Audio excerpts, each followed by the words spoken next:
সকাল বন্ধুরা, শ্রাবণ মাসের দ্বিতীয় সোমবারে সবাইকে জানাই শুভেচ্ছা।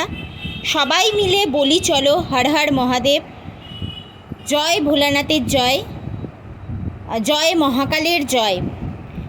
এটি একটি 108 শিবলিঙ্গের মন্দির। এই মন্দিরটি যারা পুরীতে গেছো অবশ্যই দর্শন করেছো, যারা যাওনি অবশ্যই সবাইকে অনুরোধ করব একবার এই শিব মন্দিরে গিয়ে দর্শন করে এসো। এখানে 100 শিব ঠাকুর রয়েছেন। ভীষণই জাগ্রত, ভীষণই ভালো লাগবে। এই শ্রাবণ মাস প্রচুর ভিড় হয়। আমি এইখানে গেছিলাম মন্দিরটা বৈশাখ মাসের এক সোমবারে পুরীতে। তো এতদিন পর ভিডিওটা অনেক দিন পর তোমাদের কাছে নিয়ে এলাম। আমি আশাই রেখেছিলাম যে শ্রাবণ মাসে এই ভিডিওটি তোমাদের কাছে ছোট্ট ভিডিওটি তুলে ধরবো, সেটাই আজ নিয়ে এলাম দ্বিতীয় সোমবারে। বাবার কৃপায় বাবাকে দর্শন করাবো, কারণ আমি ভীষণ বাবাকে ভক্তি করি, শ্রদ্ধা করি, মানি, এবং সারা বিশ্ব জুড়েই কিন্তু বাবাকে সবাই শ্রদ্ধা ভক্তি করেন। তো সেই কারণেই তোমাদের কাছে এই ভিডিওটি আনা। অবশ্যই সবাইয়ের ভিডিওটি ভালো লাগবে। যতটা সম্ভব নামগুলো তুলে ধরবার চেষ্টা করেছি, যতটা পেরেছি তোমাদের সামনে। বাকি ভিডিও তোমরা দেখতে থাকো, অবশ্যই ভালো লাগবে ভিডিওটা। আবারও বলছি হর হর মহাদেব। বাবা সবাইয়ের মঙ্গল করুন, সারা জগতের মঙ্গল করুন। বাবা নিজেও ভালো থাকুন, সুস্থ থাকুন, তার সাথে জগতের কল্যাণ করুন। আমাকেও ভালো রাখুন, আমার পরিবারকেও ভালো রাখুন, এটাই আমি বাবার কাছে আর্জি জানাবো।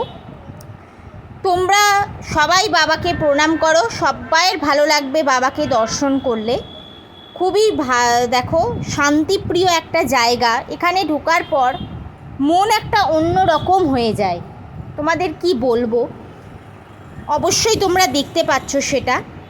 অনেকে অনেক দূর পর্যন্ত যেতে পারে না মন্দির দর্শনে। তো এই পুরী আমরা সবাই বছরে একবার না একবার গিয়েই থাকি জগন্নাথ প্রভুকে দর্শন করতে। তো সেখানেই এই 108 শিবলিঙ্গ রয়েছে। তো সেখানেই আমরা কিন্তু মনে করি একখানেই যদি দর্শন করে নিই তাহলে কিন্তু আমার সব বাবাকেই দর্শন করা হয়ে গেল।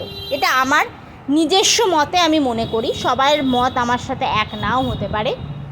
তাও সবাইকে বলবো খুব মনোযোগ সহকারে দেখো।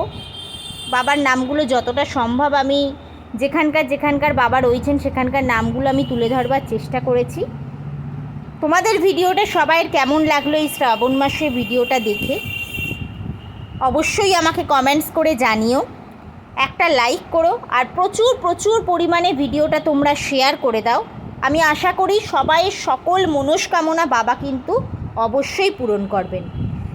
এটাও বলবো সময় না এলে কিন্তু কোনো কিছু হয় না, সুতরাং সময়ে অপেক্ষা করতে হবে। বাবা প্রচুর পরীক্ষা নেন, প্রচুর ধৈর্য ধরে কিন্তু সেই পরীক্ষা দিতে হবে। যদি সেই পরীক্ষায় বাবার কাছে সফল হওয়া যায়, বাবা কিন্তু অবশ্যই বাবার ডাকে সাড়া দেবেনই দেবেন। তো চলো আর কথা বাড়াচ্ছি না, ভিডিওটা তোমরা দেখতে থাকো, অবশ্যই ভালো লাগবে। আবারও বলছি হর হর মহাদেব, জয় মহাকালের জয়, জয় ভোলানাথের জয়। তোমাদের কেমন লাগলো কিন্তু কেউ কমেন্টস মিস করো না। ধন্যবাদ।